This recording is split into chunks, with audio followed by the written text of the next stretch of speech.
out there, it's me, Eloise.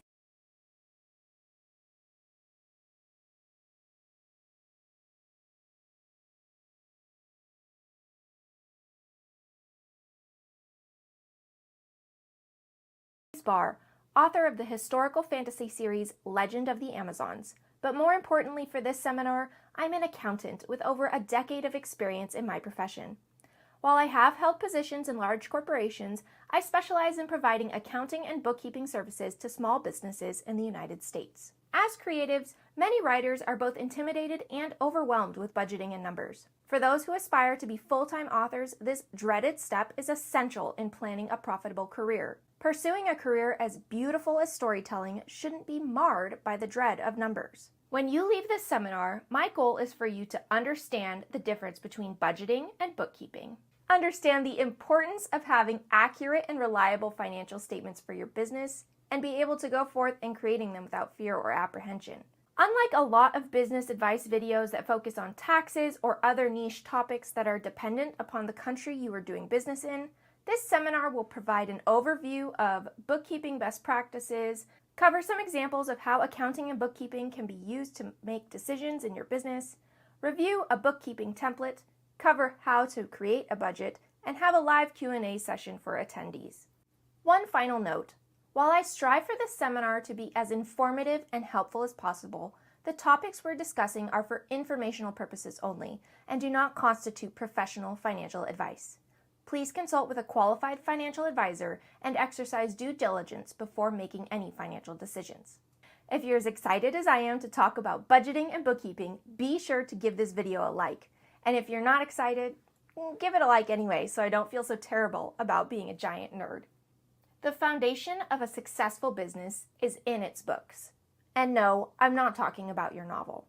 Before we dive into some best practices for successful bookkeeping and how to create a budget, I want to emphasize the importance of reliable financial statements. Nearly every single question an entrepreneur has about their business can be answered with the use of accounting information. By understanding the basics behind reliable record keeping, you can set yourself up for success as your author career grows. There's no better time to start taking bookkeeping seriously than today, as the more accurate data you have now, the easier it will be to make decisions in the future. So what's the difference between budgeting and bookkeeping? Budgeting is what is going to hopefully happen. It's an estimation over a future period. You are making an educated guess on how much you're going to spend on what. This is generally created by businesses based off of past events and is primarily used in goal setting. Bookkeeping, on the other hand, is what actually happened. It organizes and tracks activities from past periods and presents the data in a way that is easy to read and understand, and is used in decision making. One of the most important things to know about budgeting versus bookkeeping is you can't have the budget without the books. So let's dive in to the best practices for bookkeeping as a sole proprietor or small business. So we understand why bookkeeping is important to our small business, and we'll soon review a template that will make the how of bookkeeping simple enough, but I want to cover 8 important things to implement within your small business, and this is applicable to all businesses, not just those of an authorial nature. And remember, if you have any questions on any of these topics, pop them in the chat below or leave a comment on the playback for this video and I'll be happy to help. And if at any point you're interested in a more in-depth video on any of these subjects, let me know that as well and I can make it happen. Tip number 1, separate yet equal. First and foremost, one of the most important things you can do to make your life easier with your bookkeeping is to separate your personal financial activity from your business. Do yourself a favor and open up a separate checking account. That way, when you export your bank activity, you don't have to spend valuable time and energy combing through every transaction to pick out the ones for your business.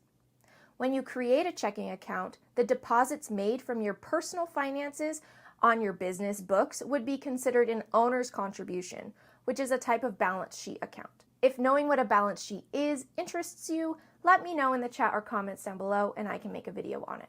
Tip number 2, write it down. Coming in at a close second to most important is keeping accurate documentation for your transactions.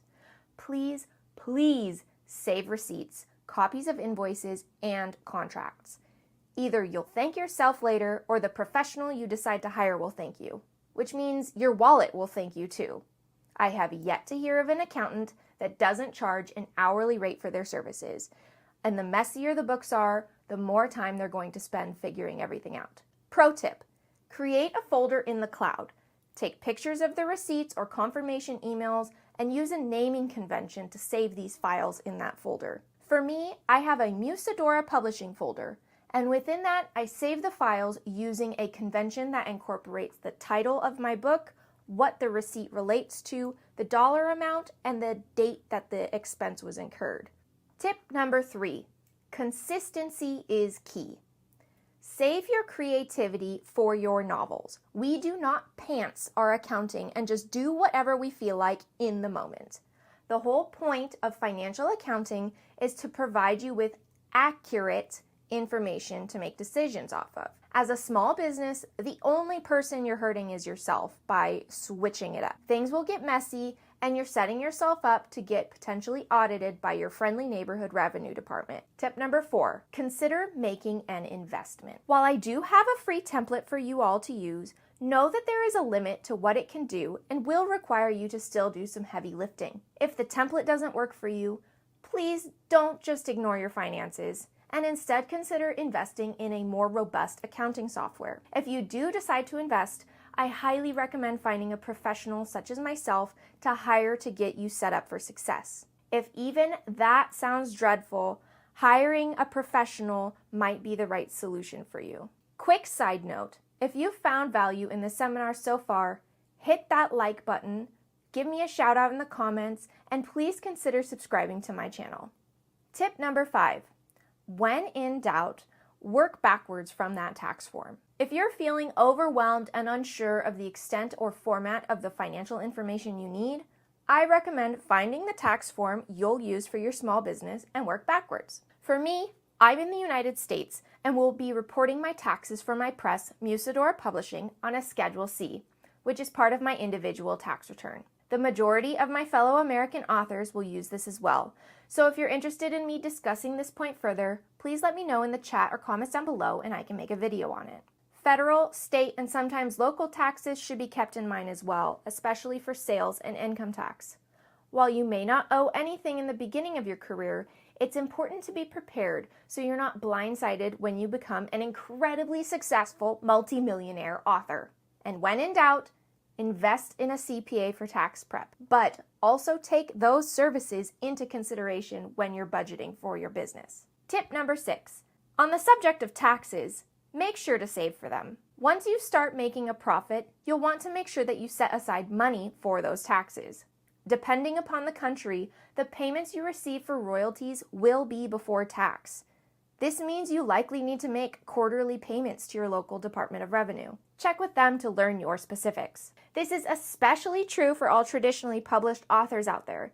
May you all receive that 6-figure deal you're hoping for, and may you all have the sense to put aside at least 10% of it to cover your income taxes. Tip number 7, be conservative. No, I'm not talking politics. In the realm of accounting, the concept of conservatism is to overestimate your expenses and underestimate your revenues. It's the idea of being cautious with your money, and this comes into play with budgeting. For example, your manuscript is sitting at around 100,000 words when you're ready to hire an editor. Copy editing can range from 1 to 3 cents per word. If you're at the beginning of your budgeting process, don't assume that you're going to find the cheapest thing out there. This is the key to not going over budget. By saving for the 3-cent per word editor, you will either be within budget or hopefully under budget when you find an editor that's only 2 cents per word. Tip number 8, do your research. Just as you would take the time to do extensive research for world building and writing your novel, it's crucial to exercise due diligence in researching anything to do with your business. It's common practice to shop around for professional services, so don't hesitate to get a quote or two before you commit to someone like an editor, cover designer, or even an accountant. This is an especially important step for new authors who are establishing their budgets. Before reviewing 3 examples of common questions you can answer with financial information, I want to tell you all about the AWC giveaway program. There are over 50 prizes to give away worth over $4,000. I have personally contributed a signed copy of my debut novel, Maiden of Artemis, but also a 1-hour virtual bookkeeping consultation where we can discuss one-on-one your specific questions in detail. There are so many other great prizes, and the best part is it's completely free to enter. All you need to do is fill out a feedback form, the link to which is in the description of this video. You can even enter the giveaway multiple times by filling out a feedback form for each session you attend. Giveaway winners will be announced during the closing session on June 30th, starting at 2 p.m. Eastern Daylight Time. So make sure to finish all your forms before then. So before you scamper off to the next seminar, make sure you fill out that form with the link below and enter to get yourself some free bookkeeping help. Now, on to our examples. As I previously mentioned, almost all questions related to business decision-making can and should be answered by referencing your financial information. The questions themselves can be as unique as your books are. So with that in mind, I want to focus on 3 basic questions that every aspiring indie author will have and how bookkeeping and budgeting can provide the answers. Note that for traditionally published authors, a lot of these questions are addressed by your publishing house. One of the most common questions that new independent authors have, and that I had myself, is what price should I set for my book?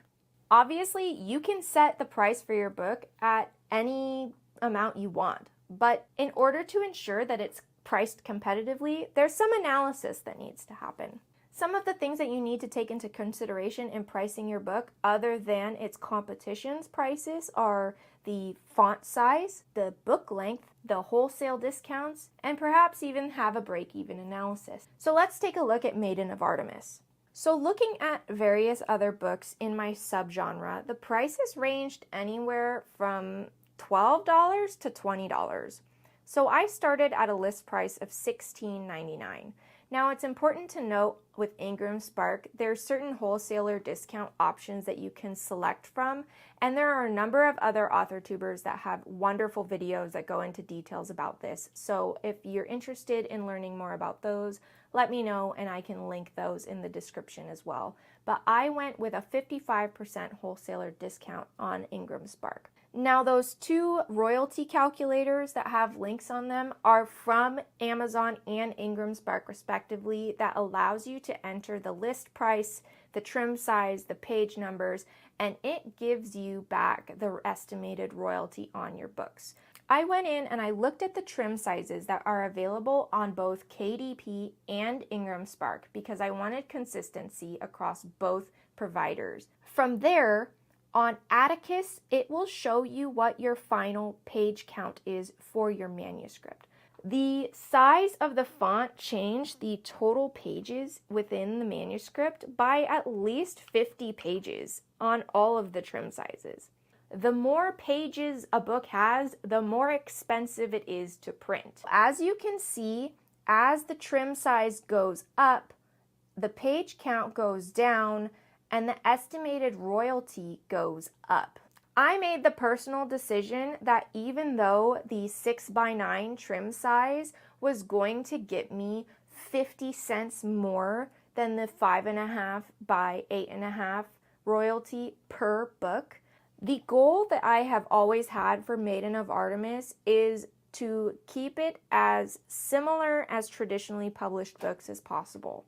With that goal in mind, even though the 6x9 trim size has the highest estimated royalty for both Amazon and Ingram Spark across both font sizes, I decided that it was too far off of that industry standard. So this is the kind of analysis that you can do for your own book to answer these kinds of questions.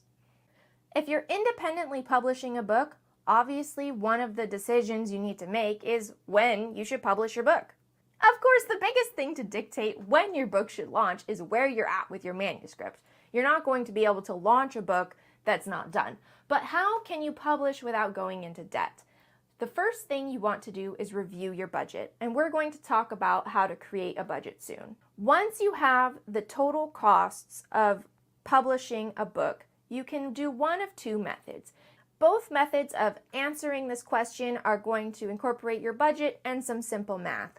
Method 1 involves selecting your launch date and then dividing the total costs associated with publishing your book by the amount of time you have to save up for that, as opposed to method 2, which is to decide how much you can afford to save and then divide the total costs of publishing your book by that savings amount. For example, say my cost of publishing my next book is $5,000 and I want to publish it 10 months from now. $5,000 divided by 10 is $500 a month that I need to save in order to publish this book without going into extensive credit card debt or something of the sort, which nobody wants to do. I highly recommend not going into debt for publishing a book. That being said, $500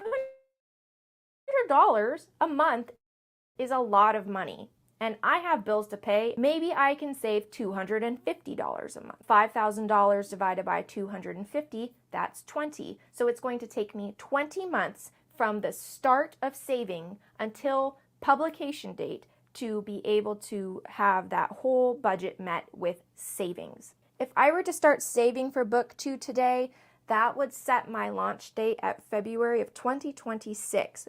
Should I hire a professional or do it myself?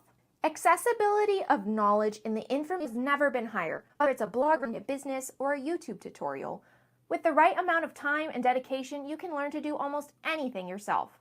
The true question is whether it's worth it. I don't know about you, but I'm always looking for areas to cut costs, and doing it yourself is a great way to accomplish that. However, a few things should be taken into consideration before deciding to do it yourself. To make it easy to remember, let's call it the 4 E's. Expertise. This is the knowledge or training required in the field or for the thing.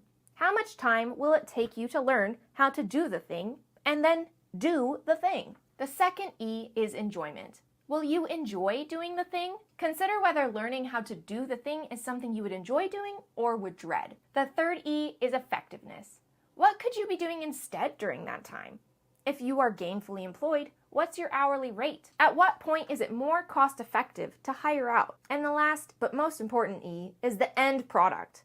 You get what you pay for.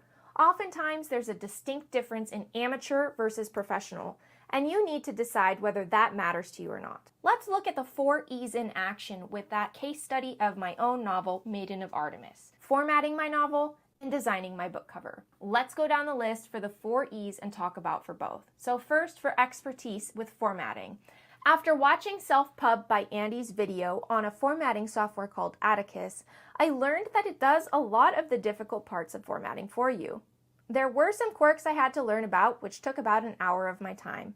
I also spent another hour perusing the traditionally published books to see what their formatting looked like. In total, I spent about 4 hours learning about the software, setting things up the way I wanted it, and figuring out how I wanted Maiden of Artemis to look. Now let's talk about the expertise involved in my cover design. While I'm a creative person, I have never been one with a natural talent for visual arts, nor the patience to learn. I spent about an hour on Instagram researching what books in my niche subgenre of Greek myth retellings looked like to get a general idea of what I wanted. Unlike some other genres, there's not a lot of photo manipulation type covers, so I was looking at more of an illustration route, which I know would take me weeks of classes and practice to even get close to what I was looking for. As far as enjoyment goes, I'm a bit of a nerd and very much love organizing and the detail-oriented type of tasks that are associated with formatting. So I knew going into this that I was going to enjoy learning about it.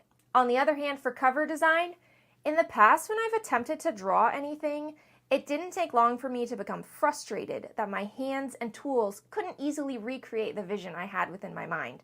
Learning how to illustrate a cover that was on par with my idea would be frustrating enough. Don't even get me started on the meltdowns I would have trying to get the cover to cooperate. So for effectiveness, let's say I work a job that pays minimum wage. In my state, that's about $16 an hour. With formatting, I mentioned I spent about 4 hours learning how to format my novel, and I spent another 4 hours to actually format it. That's 8 hours to complete the task of novel formatting myself. If I had decided to work instead, I could have earned $128 before taxes, of course. During my search for a professional who specializes in formatting novels, those services started at $200 at least. For cover design, I'm going to go out on a limb and say it would take me at least 2 hours a day, every day, for 3 months to gain even the skills that could get me to the level of expertise of what I was looking for. So that's 180 hours at $16 an hour, which means I could have earned $2,880 before tax. The pricing for a professional cover designer can be as low as $100 for pre-made, but for my custom illustrated cover, that was around $800. Finally, the end product. After learning what goes into formatting, I was confident that I could create something I would be satisfied with in the end. For my cover design, I knew right from the start that there was no way I was going to acquire enough experience to be truly satisfied with something I created myself. With that in mind, I made the decision to hire an illustrator, and even with the cost being $800, I knew it was worth avoiding the pain and suffering and frustration I would endure if I tried to do it myself. It's also important to note that even with professionals, you get what you pay for. Whether that's editing, cover design, or other services, there's often an indication of quality or qualification associated with costs.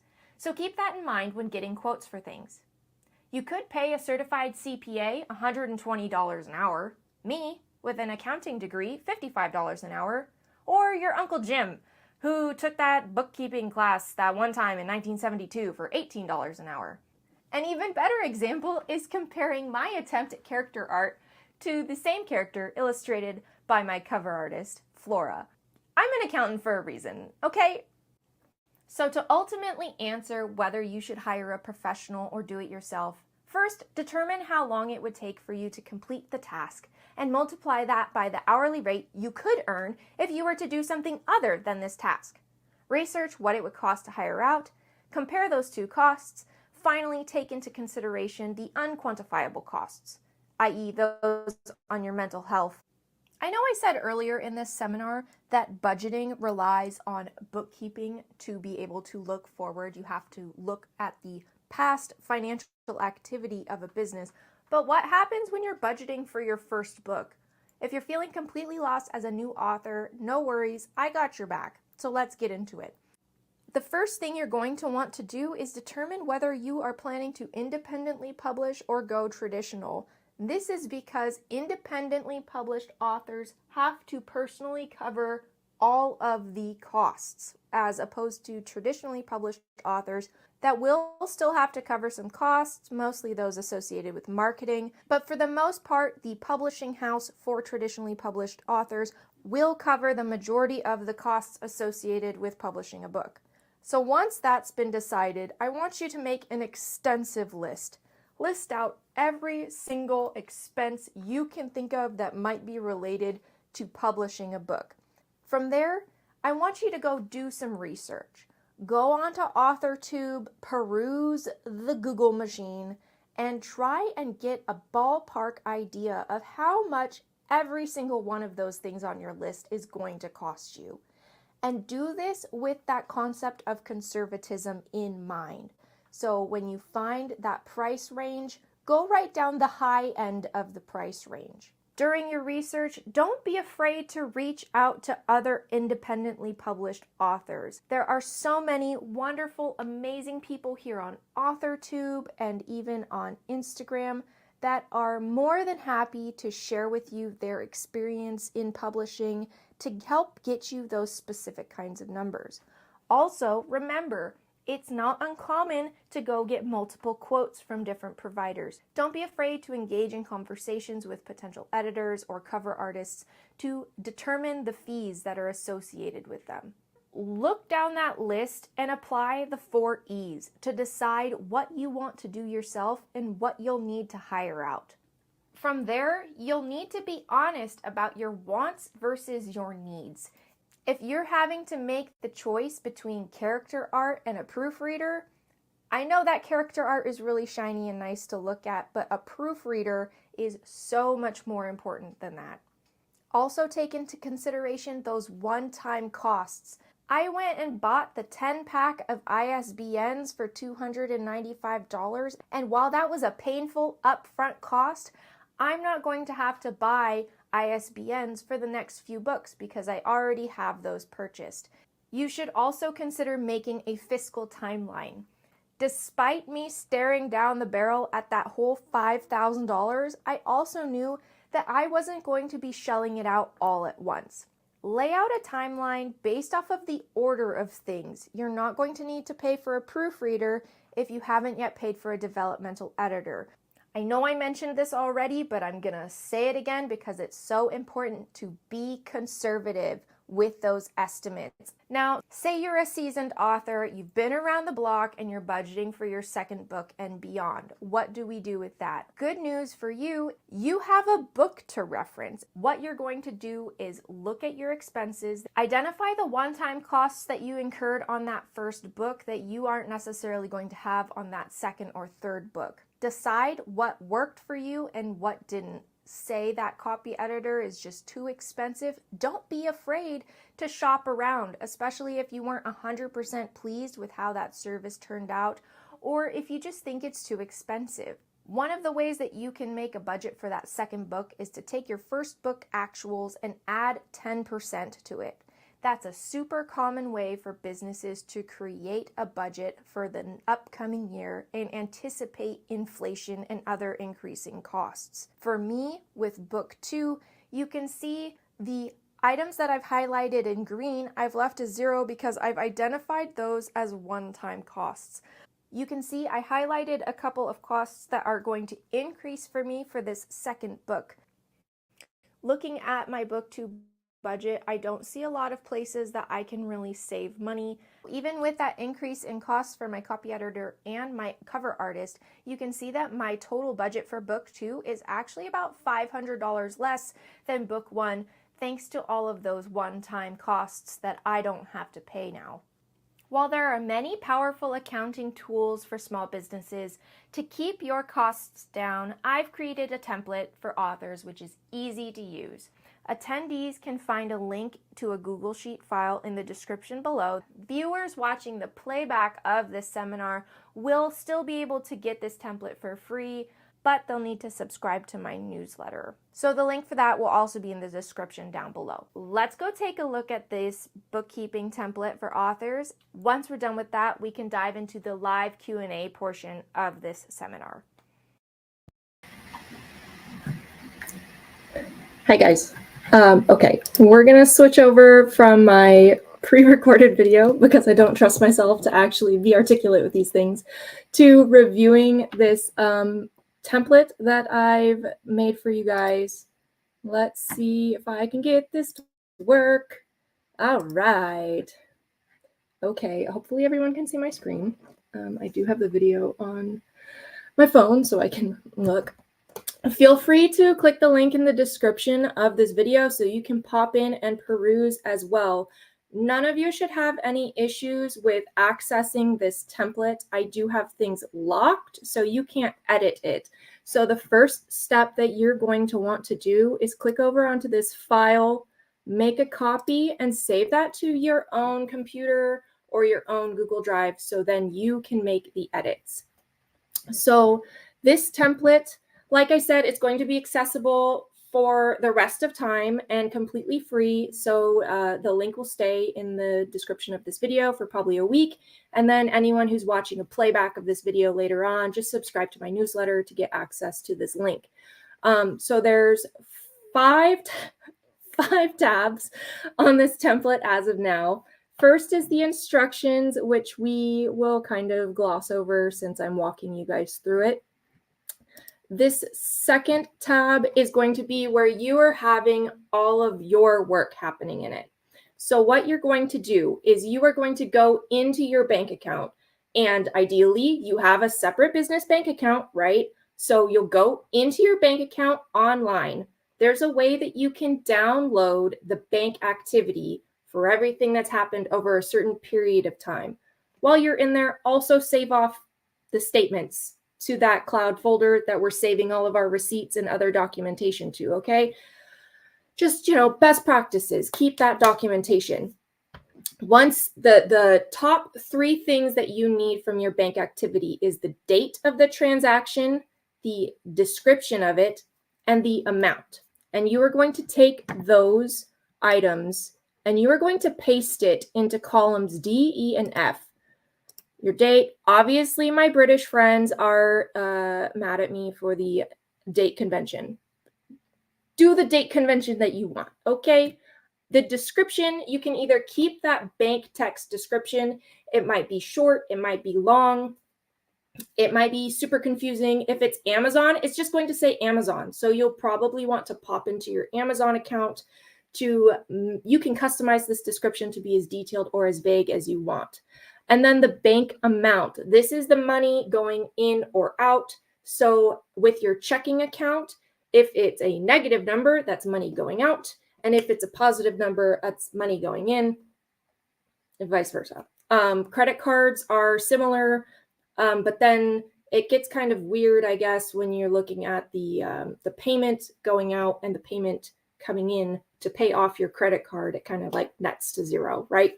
So you paste this in here, making sure that your minuses and pluses are appropriate.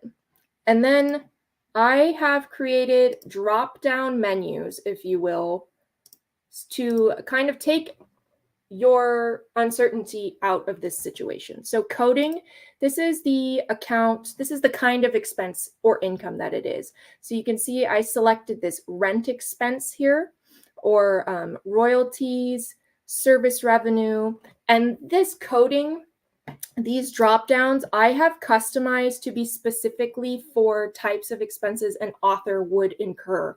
So you're not going to necessarily have, I don't know. I know I have cost of goods sold on here, but I know a lot of us are print on demand, so you're probably not going to have as much of that.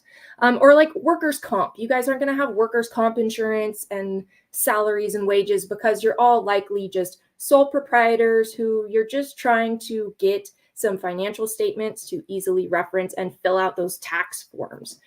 And then column B is going to be the kind of the bank account or the credit card that money is going in or out of. So the less accounts you have, the more simple it is. So it's really as simple as saying, oh, this $6.99 came out of my credit card. From here, once you've done this, and I recommend doing it, there's best practices, and then there's, I know what is actually going to probably happen. Try to do this once a month at the very least. For my job with my clients, I go in and I do this for them every week because they are just like businesses. But a lot of us are just little old us, and there's not a whole lot of activity that's actually happening here. From there, this sheet automatically feeds into the P&L tab. So this is a profit and loss. This is showing you your income and your expenses. You'll see the income at the top here. All of this is made up numbers. I did not have $2,500 worth of royalties in April, but I just want to show you how it would work when you get your information in this spreadsheet. So you have your annual tab here at the beginning. I've locked it so you guys can't mess with it. So don't worry about accidentally screwing up the formulas. I won't let you. And then, so based off of this coding, that is telling the spreadsheet where to put these numbers and to add it all up. So you can see this is what's happening over the course of the year as you're putting in the expenses.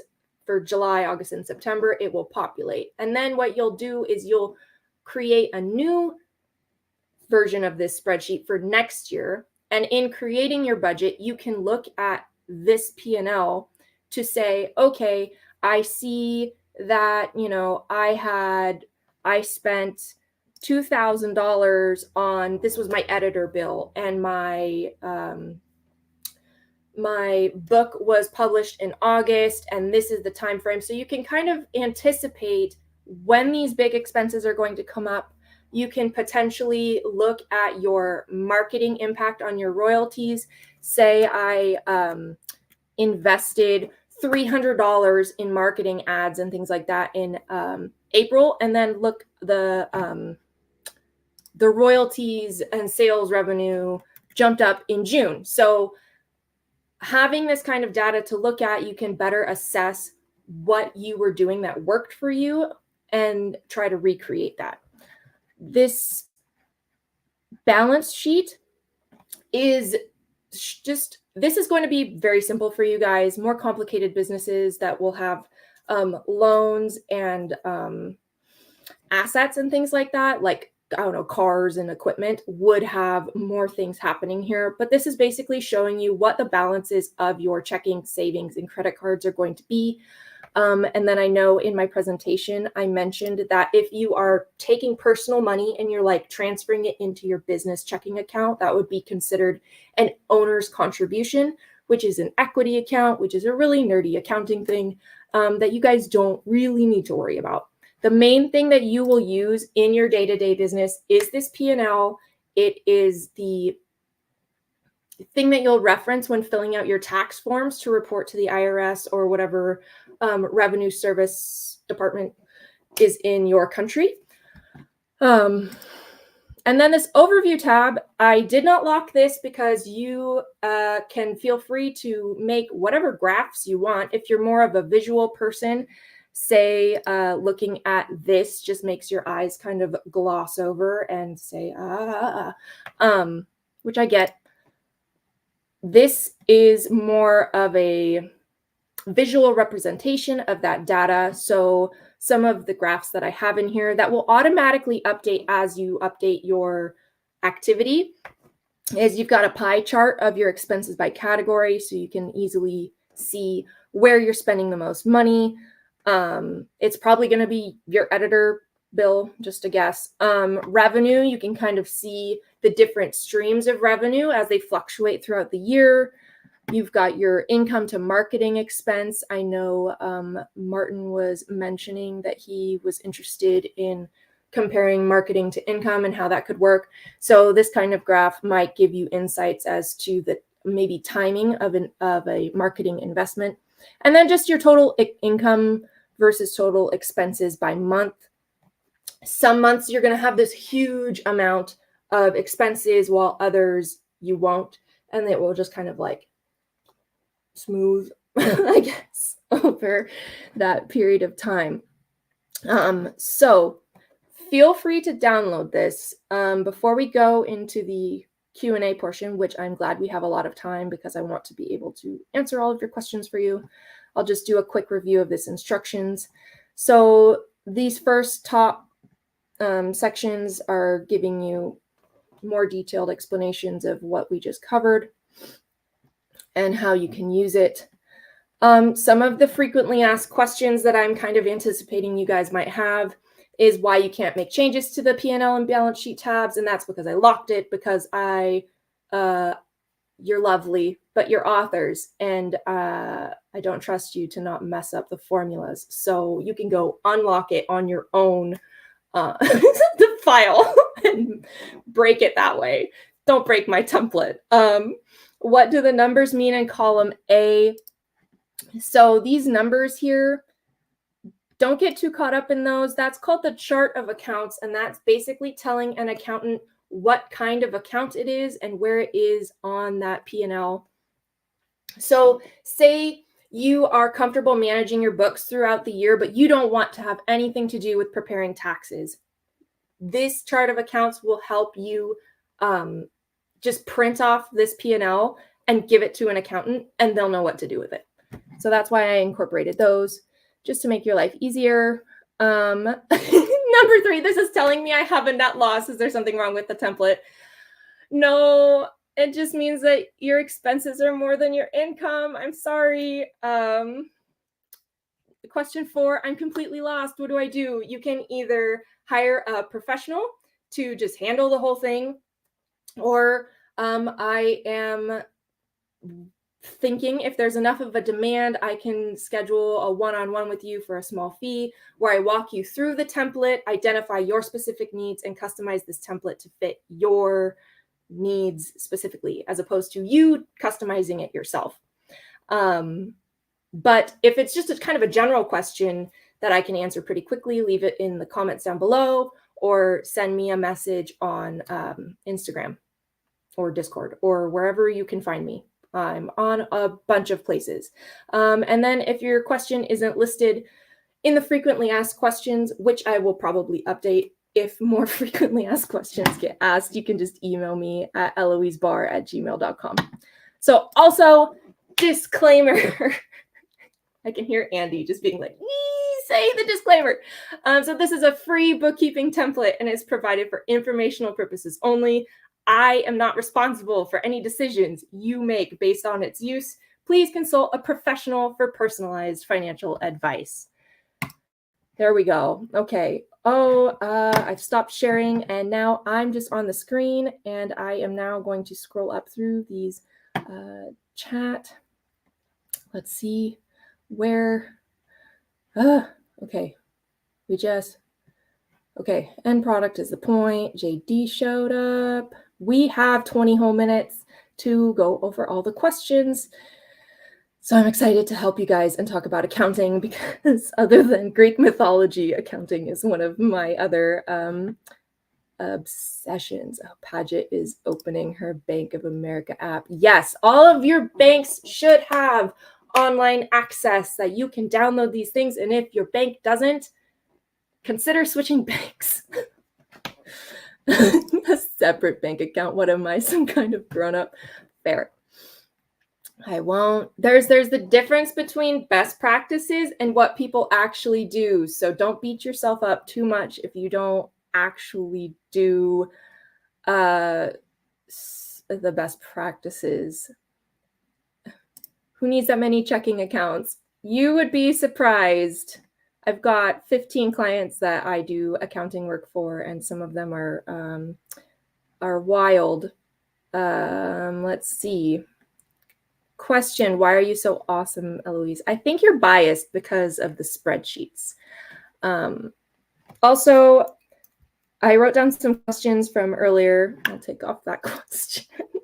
Martin asked if he's allowed to spend all his author profits on more books. Martin, you're your own boss. So if you're okay with that, then, you know, as long as you're able to pay your bills, spend your money on what you want to. You're a grown-up. Better Laura always wants to know what things to claim on her books. So I mentioned in the chat during the presentation that tip number 5 was going to answer this.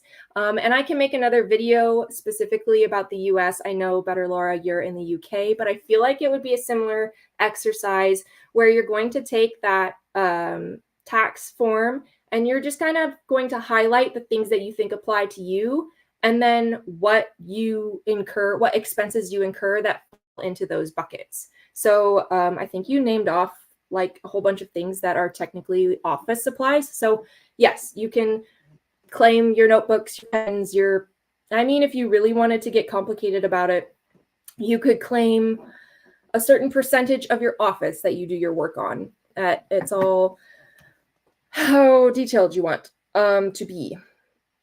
So yeah. And then Richard says, can I hire Eloise? Which is like a yes question mark. Again, if there's a demand for it, I'm more than happy to offer one-on-one kind of bookkeeping coaching consultations to either help you understand this template better and feel more confident with it. I'm not sure on price or if there's actually a demand or if that even makes sense for me, the fantasy author, to be pivoting with the accounting. But, you know, I'm just happy to help. Let's see. Paget is in the cool crowd with using the fun slang. That's the word.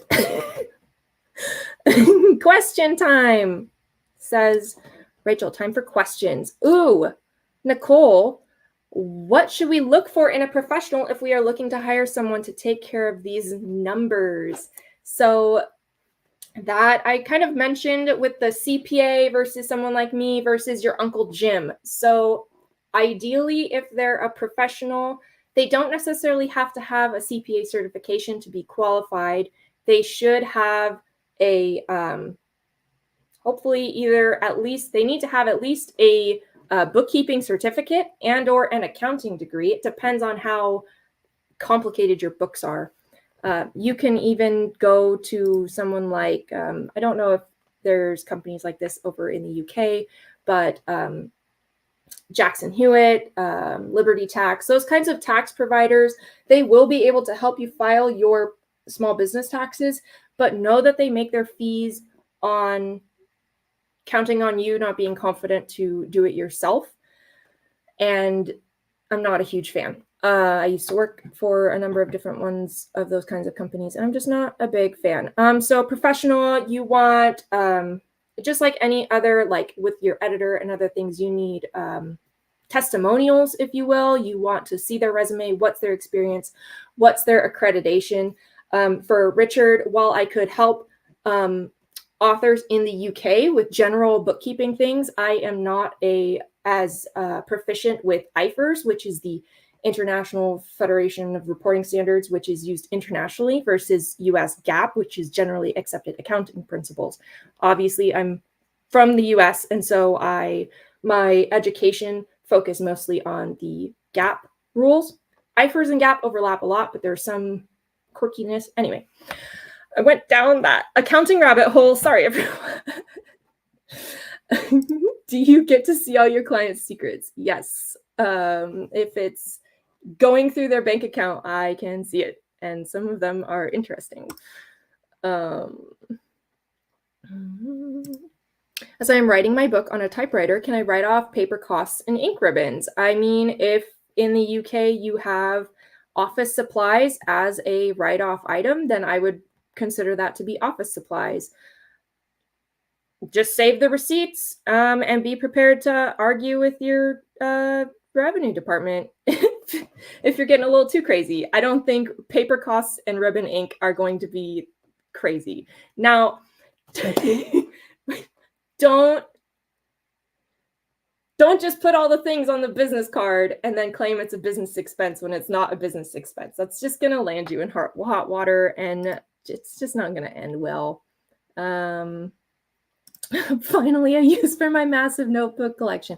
You can only write off the expenses you incur in the year that you're filing your taxes for, Alexa. You can't go and say, I have $500 worth of notebooks, I'm just going to put that down. That's not, and you can't reclaim those expenses every year. That's not how that works.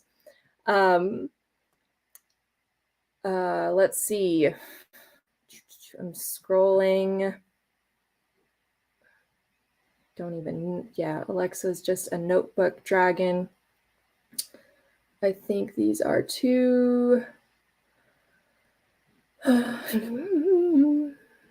Sorry, scrolling.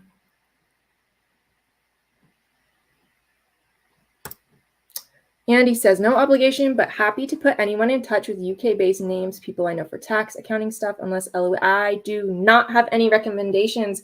So Andy, for sure, getting people in the UK in touch with UK professionals. Yeah, let's do it. Let's do it. Oh my gosh, you guys are so funny. You can't tell me what to do, though the IRS certainly can. Geez. I was going to write the info in notebooks in an effort to avoid learning Excel, but I see your point. With getting all of that data into an Excel spreadsheet, you were joking about needing to do long division by hand. But if you have it in the spreadsheet, you can do it. I always tell people that when they ask me about doing math problems, that's like, I'm an accountant, not a mathematician. Hang on, let me put this in Excel and make it do all the number crunching for me. Let's see. Well, we can either end the stream early, or if anybody has any other questions. Ooh, okay, Paget's got a question. Do you have any general guidelines for if you go over budget, like what percentage to go over, never go over, when to stop going over and cut losses, other than where the money is gone? So it really, I don't think you're going to like my answer. It really depends on what you are comfortable with as a business owner and what other kinds of funding you have. Um, for people who have a job outside of being an author and maybe they have a bit more money to work with, maybe going over their budget isn't as important to them. Like they aren't as like, I have to make sure that I stay within budget on this. Percentage to go over. I don't think there's a set percentage that you should or shouldn't go over. I mean, ideally, if you're conservative with your budget to begin with, you shouldn't necessarily go over budget, right? Because if you're preparing for that 3 cent a word editor, if you're preparing and saving for that $1,000 book cover, so then when you get that $500 or even $100 book cover, you're like, wow, look at all this savings. Now you can move that money, those funds that you've allocated to perhaps something that you've gone over budget in on another aspect of your business, if that makes sense.